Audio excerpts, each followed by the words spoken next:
Good morning, everyone. Happy Saturday. I don't know if you're like me, but with the holidays and then we traveled for several weeks in December, I am really struggling with the day of the week. So I really do hope it's Saturday. A little disclaimer here, where I live in Louisiana, we are under a tornado watch, not a warning, but a watch until 3 p.m. We did have a warning yesterday. We do have lots of thunder, storms around us and all of that. I do feel safe being online. And we do have a generator, but if for some reason this video goes dead, it's simply just the craziness of the storms all around us all day today. And then I will simply redo the video as a recording and post it. But right now I feel absolutely safe being online. I love a good thunderstorm, so I can't wait to get out on the porch with my puppy and watch the storm rolling through.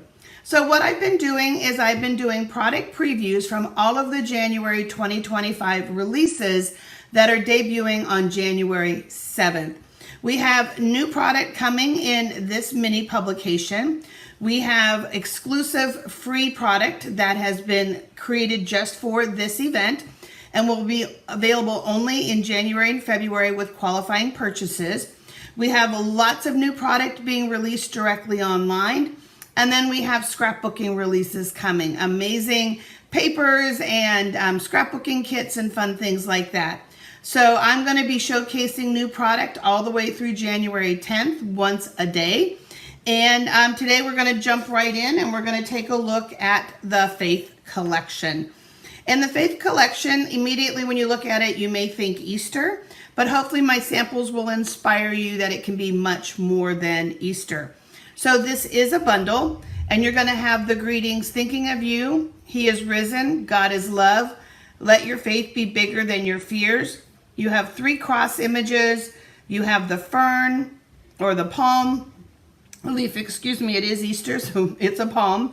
And then you have some daffodils, and then just kind of a little, like sunburst kind of mark, little, just to draw attention to something that you want to have be looked at. So you're going to have dies that are going to cut all of the cross images. You're going to be able to die cut the daffodils, and then you're going to be able to die cut the palm. And in addition to that, you're going to have this bonus die here that I'm going to showcase for you. Does this beautiful cross, and there's some options with it. And I have some tips around those for you. So that is the bundle, quick and simple. So let's take a look at some samples. So for this one here, I kept it real simple. This is another new product coming, Elements of Text. Great for those of you who like to do those distressed cards, layering cards, collages, and things like that. And I simply stamped that greeting first in crumb cake on crumb cake. Then I did the cross in pecan pie, so a little darker, to pop on that, embossed directly on top of it again. No layering, just kind of more of that collage look, a little bit of torn paper behind it, but you're in my thoughts and prayers, so nothing Easter there. Although now we do have an Easter card. And this card features a mix of stamping. So here we went ahead and stamped the cross with the wood grain image. We stamped the daffodils and we just colored them with markers. I used circles to create this little wreath and some designer paper. The leaves, this element here and this here, are part of the new ephemera packs coming. Same with the tag. The tag is from the ephemera packs, and I will be offering a sampling of the ephemera packs as part of my 2025 product shares, and I did a video on that last night if you missed it. And then just put some colors behind it just to kind of help it all pop. So we do have an Easter. Oh my gosh, I totally forget which stamp set this is from. It's from the Mediterranean Suite that was debuted last year in April. I'm going to talk to you about this here. But the cross, I don't know if I can get the video to show you, is actually 4 pieces layered together to really give it some depth and make it pop. We went ahead and embossed directly to the paper, added some of our daffodils, and this is some of our new paper that is debuting as well. So we've got that one. Here is an Easter card featuring my must-have product of the 2025 releases, and that's the Arches dies. I absolutely love those dies. Here you can see where we die cut that really fancy. This is what the cross looks like when it's die cut.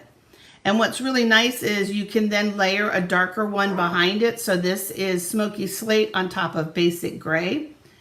We cut the opening kind of using the arch to mimic maybe the tomb. And then we've got the daffodils and the palm behind it. And just a little different placement kind of down in that lower left-hand corner just for a different look. And by drawing it down in here, just kind of drawing your eye more of a focal point. Then another Easter card. Here in this case, I used Beautiful Skies paper. Another new product that is debuting. The 3 crosses on the hill, God is love, and then just some torn crumb cake. And then we have this beautiful card here, Let Your Faith Be Bigger Than Your Fears. And what's really nice is, where's my dies at? Is that this solid cross is sized to fit in here. So you've got a die to cut this whole image out. And then you've got a die if you wanted to layer that. And that's exactly what I did here. Stamped it with Pretty Peacock. This is our bokeh paper. And then Let Your Faith Be Bigger Than Your Fear. Pretty Peacock here to match that. But just a great note of encouragement for somebody who might be struggling right now. And then I have one more for you.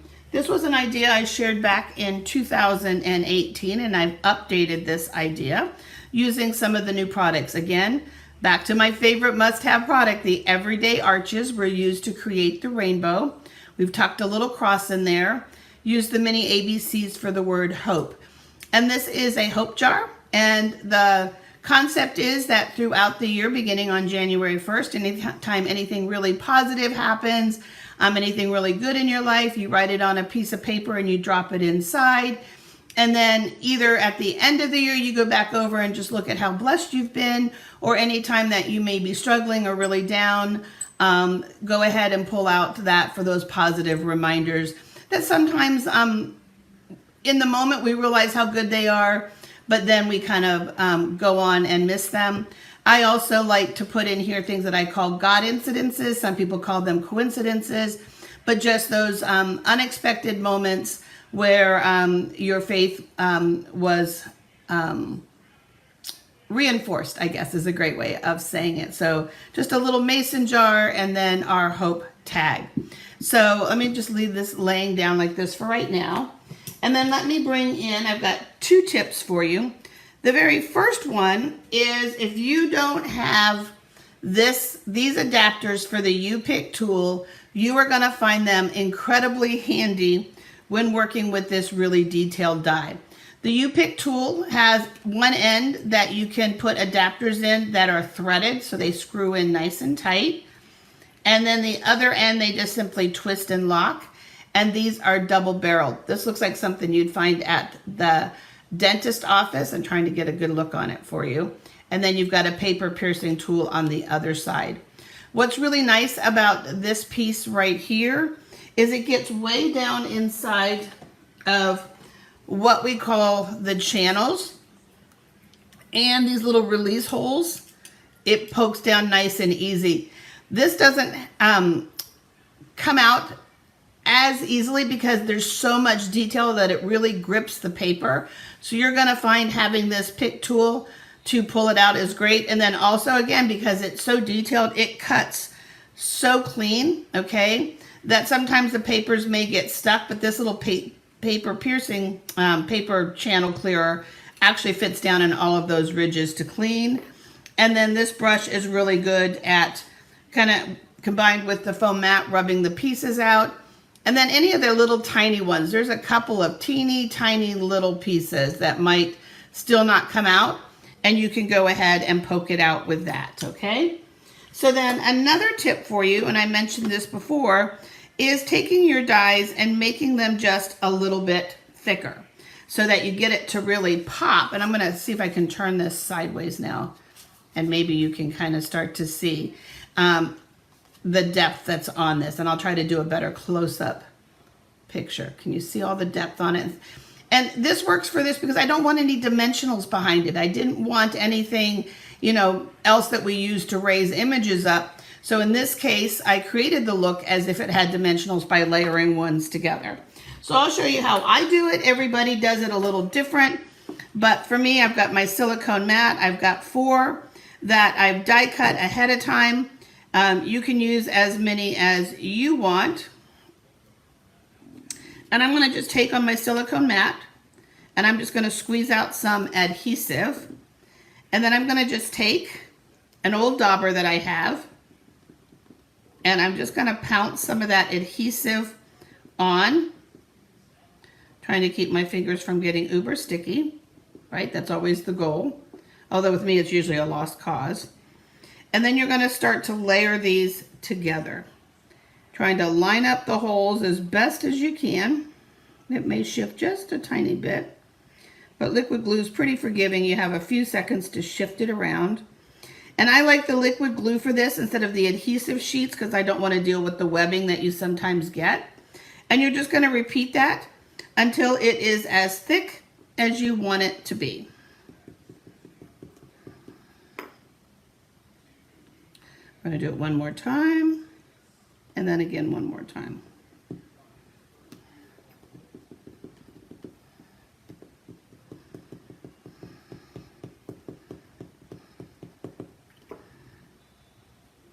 Pick it up, and we're just going to lay it down. I'm going to move it up here on the screen. And you can actually do this with any die, but especially your open work dies. This is great to do. Now I've got it nice and thick. See if I can hold it up for you. You can see how thick that is. And now when I put it on a card in a frame, it's really going to pop up off of it. The nice thing about working with the silicone mat is when the glue is dry, I can simply peel it off and have it by using the dauber. It helps keep my fingers a little less sticky, but a little bonus, let's see if I have one here for you. Yes. A little bonus tip for you is the embossing buddy. So this is filled with like cornstarch, and it's a great way to move stickiness. So like if I, on the back of this, I want the stickiness to go away. I don't want it to be sticky while I'm working on it. Tapping that on will make it non-sticky. And also if you're working and your fingers start to get just a little sticky and you don't want to stop what you're doing, go ahead and just pounce it on your fingers as well. Just kind of rub that in and the stickiness will be gone from your fingers and you can keep working. Because I don't know about you, there's times I've been working and then I start to stick to everything, especially when I'm working with liquid glue. So a couple of tips for you with this one. Again, you can layer the cross. You can mix and match by adding the wood grain to the cross. You can layer the pretty open work die cut over a solid color to give you another look. As I just showed you, you can layer them together. I think some people call that laminating. I think more of plastics when we're laminating, but you're kind of gluing layers together, which is what lamination does. And again, it doesn't always have to be about Easter. So that's our faith collection. Just a reminder, if you live in the US and don't have a demonstrator you work with, having a complimentary copy of the mini catalog and the Sale-a-bration brochure is always fun because there's hundreds of full color ideas. And then there's also some product tipped information in these as well. So simply message me with your address and I'll gladly send you a complimentary copy. So that's our fun share today. I'll see you tomorrow at 10 a.m. guys. If you live in the South, please stay safe and heed all of those weather warnings today, guys. Take care.